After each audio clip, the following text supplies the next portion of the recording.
You're live. All right, welcome to Joint Information Technology Oversight Committee, March 20th. We're going to be reviewing the state of the state information systems inventory, how things are looking. First half of the session, roughly, or quarter, whatever it turns out to be, will be an open session. And then I'd like to go into executive session to discuss the vulnerabilities and details. At which point we'll shut off the live stream. Before we get started, there have been a few security incidents, like AT&T going down and taking down FirstNet. I do have a request out to them for a report on what the heck happened and how to make sure it doesn't happen again. I haven't heard anything back from them. They're working on it. So if nothing is developed from that, I may suggest we send a letter to them as a committee. There was the cyber attack for the pharmacy. Denise, what was the specific agency? Well, UHG is the parent company, Okay, but right. it's Connect Health. Change healthcare. Okay. I think healthcare is exploring that particular incident. Well, how much we get into it remains to be seen. So with that, I'd like to turn it over to the Commissioner and Secretary. I always get those mixed up. And just kind of do the high level overview before we get into executive session. Perfect, thank you. I think we can cover some of what you described up front openly, because it's information that we've received and that is public information as well. So for the record, Denise Riley Hughes, I'm the Secretary for the Agency of Digital Services and the State CIO. And with me, Dave Kaiser, I'm the Acting Chief Information Security Officer. so not that I want to put you on the spot, because I don't, this is your first opportunity for testimony. But you and your team were heavily involved in the AT&T outage and the Change Health, and there's information that I believe you can share with the committee that's public information. Sure. So the AT&T incident was a national outage that affected Vermont in some parts, right? And AT&T took a fair amount of time to reconstitute services. There have been, I don't want to get into speculation on the public record, right? So there are reasons for why it happened, still haven't come through an official report that I've seen. So that's the short version of that is when Vermont gets affected by national level events, it turns into an interesting conversation for our team, and we all often end up being the recipients of national level media reporting. And sometimes we get to get a nose under the tent of more inside information, depends on the relationship we have with the contractor involved, right? The Change Healthcare event was an impact on the national level processor of payments between doctors, pharmacies, and patients. And they have taken weeks to reconstitute services. They were really aggressive in shutting off their clients from their potentially affected systems. So we were again in that loop of receiving information from them through their normal media channels because they were as big as they are.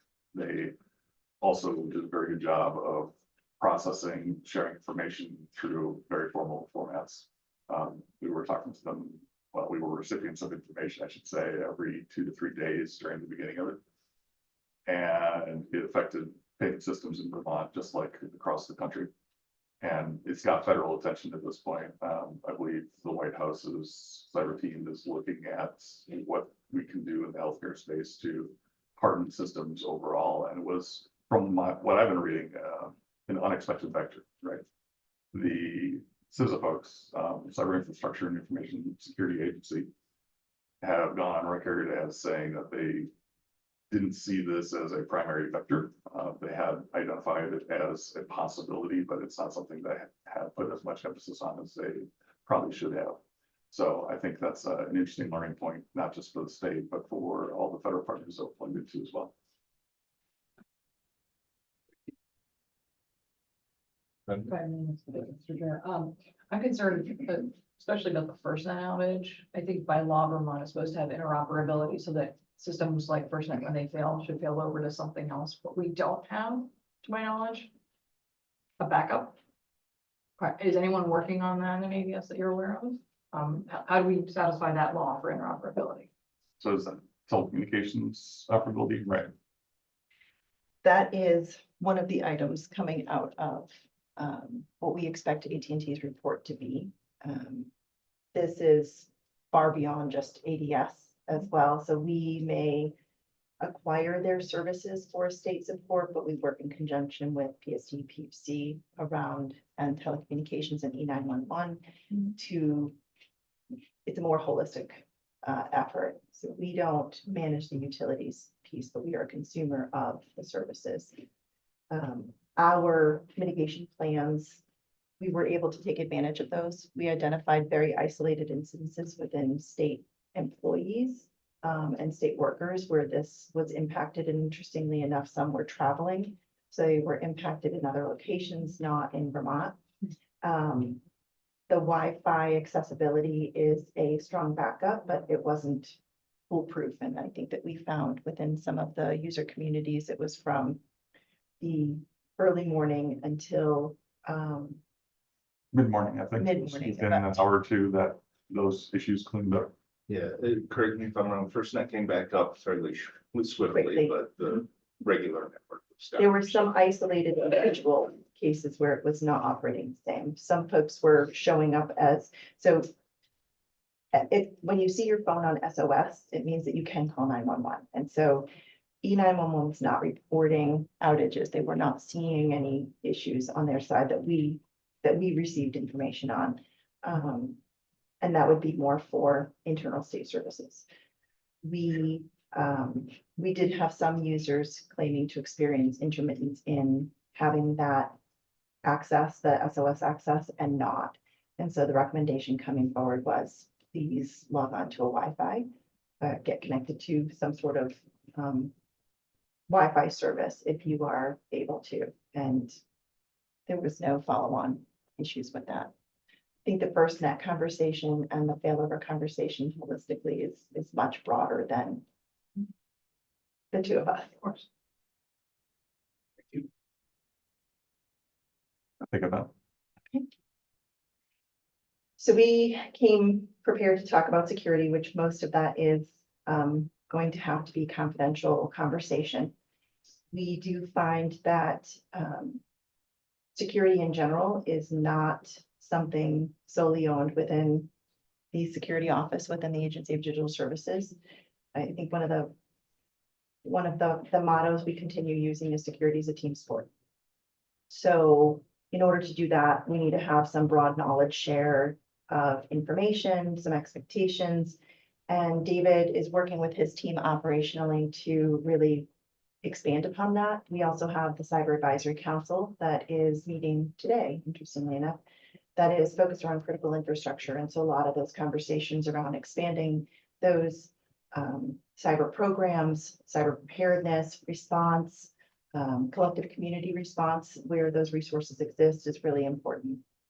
When we look at the state's environment and looking at security, we have initiated a risk score. I call it a risk score, but it's a model that if you look at the printouts that we provided to you, you can look at where we are looking at. So security is one of the components of risk. There are three that we are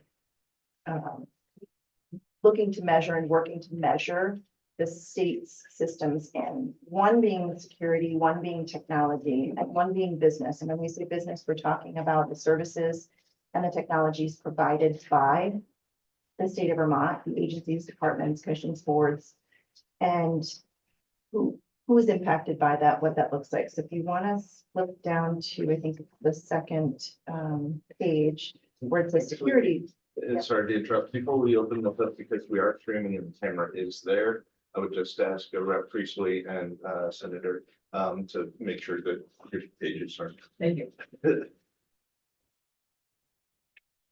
So when we look at security risk score, we're really talking about specifically the security of the technology environment, the patching. So we look at the count of the active vulnerabilities in the system, whether or not it's the operating system, the database, the hardware, the application, and then what the count of critical vulnerabilities are. So that really assesses a greater risk in those systems if they are not patched, if they're not updated, if there's a critical vulnerability and there's some sort of CVE out there that provides a fix and we've not fixed it. The other component is the system solution hardware in active support today? So if it's not supported by the vendor, it makes it very difficult and challenging for the state of Vermont to be able to support it as well. And that increases its risk probability.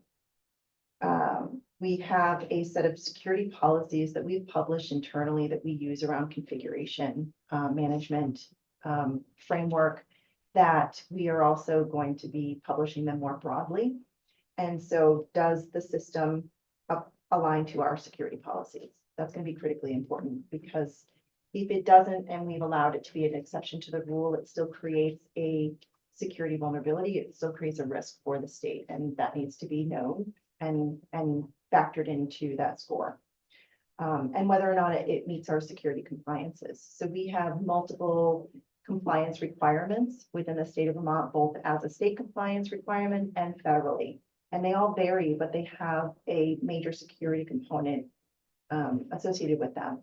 So if we're buying into technology as consumers of the state, or we are investing somewhere, we need to make sure that it meets those security standards or exceeds them. And I say exceeds them because as we look at the landscape of security right now, it's continuing to present greater risks.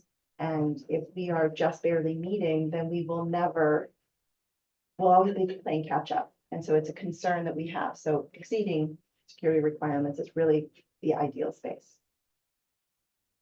You want to jump down to technology. This is something that over the last 6 months, we have been working on as a executive team. So on the technology risk score, we look a little bit more about the people, the procurement, and the actual piece itself, not really the security. So is there a patch applied? Yes or no? That's security. Is it supportable by staff within the state of Vermont? That has to be a consideration around technology risk. If it's not, and we can't support it, that creates a risk for the state. Contract age is also considered to be a technology risk as well. If we are coming to the end of a contract and don't have a means for either extending that contract, renewing that contract, and we know we have to replace it, that does create a technology risk to the state as well. The age of the system, as you all well know, that we have some that would be grandparents if they were people, maybe even great-grandparents, however old they are. And the other component too is we have technology standards that we align to as well. And this is configuration, this is platform, this is operating system, configurability, cloud-based models, where it's located. So all of those technology pieces that need to be considered into this, is it meeting or exceeding our standards? And then does it align to the governor's priorities too? And to that, actually, both the security standards and the technology standards, how often are those reevaluated and updated? Or is it kind of an ongoing rolling process? It is an ongoing rolling process, and we're using this because we do 5-year IT plans within our enterprise services divisions, working with the departments and agencies. And this absolutely has to start factoring into the context and content within those plans. So it is ongoing, but it's absolutely reevaluated annually. Or in the event of we identified something that was a cyber risk and we now have to go back and look at the technology risk on that. The last one would be the business risk score. So this is something that I don't think that we talk enough about. We talk a lot about security, but this kind of bridges that gap too, is and I know that this is something that I've had a lot of questions from the collective legislative membership on, is systems that are accessed by public users, by Vermonters. And whether or not it's that they access it in a free way because it's out in the public, or that they have to log in and access it because it's personal, private, their information. But the fact that the only way that they can get it is if they access it as a digital service. 24/7 uptime. Do we have a criticality component around uptime? The other side is the business criticality, maybe an internal system, but it can't go down. Unemployment insurance. That's a high business criticality system that needs to have continuous operations all the time, both for public users and for internal. If the public user side goes down, there has to be a mitigation. And we've had this conversation within this committee. Whether or not it's meeting the needs of the agency and department. So I think that we have found this with the FSDNet system, is that, yeah, we have a system out there. It may not have cyber risk associated with it. It may have high technology risk, but even more so, it has high business risk to it, because it's not meeting the needs of the agency to deliver the service that they're supposed to the public. And so now we've got a technology blocker that's creating business risk. And the last one would be the user experience. It's one thing to say that we're going to put a piece of technology out there, but is it usable for the community that is intended to be using it? And so we need to start building that and considering that in the risk score. If it's not usable, both for public user and state internal user, then it's got to be higher on that risk scale. But now we'll start having some of those data metrics to see that. Do we have any user experience experts on staff? Is that a growing field in ADS? It is a growing field in ADS. We do have the one individual that is on hire and we internally that have that so low. We do have low volume, but it is something that we're building some training on collectively, because we need to do so in our developer community, sysadmins, our enterprise services directors. So this has to be something that can't sit within one individual team. It's almost like that security is a team sport, user experiences too. So that's as far as I can go without. Before we go into executive session, can we talk about like the number of systems that we have in state, or would you rather keep that? We would rather keep that in a confidential meeting. I know there's some that we have, I could tell you we have 1,149 applications that we are tracking, and we are looking to consolidate those dramatically. Can you tell us a little bit about the trend? Like, did we grow over the early years of COVID, add additional systems? Has it been tapering down or holding fairly constant? It's been tapering down. I think we're at about just over 150 systems that we've been able to decommission. Okay. But they're in varying degrees of size and capacity. And in some cases, we're using contract expiration to be that opportunity to burn down or decommission. And then others, it's consolidation, because we've established a platform that meets holistically the needs of state government, and it's let's call it a core enterprise service. And obviously there may be some systems that only 5 people use, but it's very important for their job, so you can't ditch that one. Correct. There might be some that are, Yeah. Hundreds of users that could be squished into something else. And that risk score really can start providing a lot more of that visibility and transparency into those 1149. We have that number. Looking at asset management a little bit more dynamically is something that we're going to have to be doing over time, and focus on optimization of the environment. 1149 rather is very high for an organization our size. Do you have a rough estimate on, how many you might be able to trim down at any particular time, or year by year or whatever? Not I yet. can give you my hopes and dreams in a number. I'd like to see it cut by 50%. But the reality is, without having those data metrics that an asset management system would provide, it's a shot in the dark at the moment. And once we start applying this risk score, I think that we'll be able to give much more clearer numbers and we'll start seeing them drop a little bit more rapidly rather than 1% drop. We should be seeing a 10% drop. Any questions, comments, or concerns on the public stuff so far? I'm just concerned that I don't see an executive session warrant on the agenda for today. Is that something that's common practice to not? make that? I don't know. Mike, do you? Typically, we have executive sessions on Jitoc agendas. Okay. So, no, not common. Before we go into executive session, we've got to decide, or declare what we're gonna discuss generally, and who's gonna be here. So obviously, I think most of us will be staying. I think Mike volunteered to, step outside and make sure the walls aren't too thin. I would like to offer Kevin and Marcia to stay because of integration of systems. Yes, for Joe Pigwin to stay, he's my IT director of infrastructure. And is the presenter. I'm going to give secretary the final say. And I think that might be. Bye, everybody. I'll deputize you. All right, Sorry. give me 1 second to. Yeah.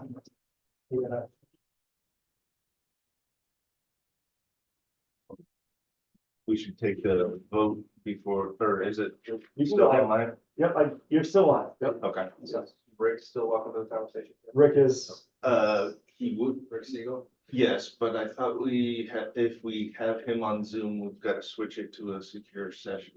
I can walk over there, guys. I can be there in 2.5 minutes if you want me there. I'll talk slow. That'll be easier. yeah. All right, I'll be there in a couple minutes. And encryption. Yeah. We don't do that by default, right? Not by default. Cool, then, I'll move that we go into executive session. specifically to discuss the risks and vulnerabilities. Security related issues. Cool. All those in favor, raise your hand. Any opposition? Perfect. Just to declare, we'll end the meeting at the end of the executive session, so we won't be going back on live. Yeah, I think we have to move to return to the record at the end of executive session. Or just to end the exam, And typically, go back when on. the executive session is over, you go back online to adjourn the meeting. Okay, fair enough.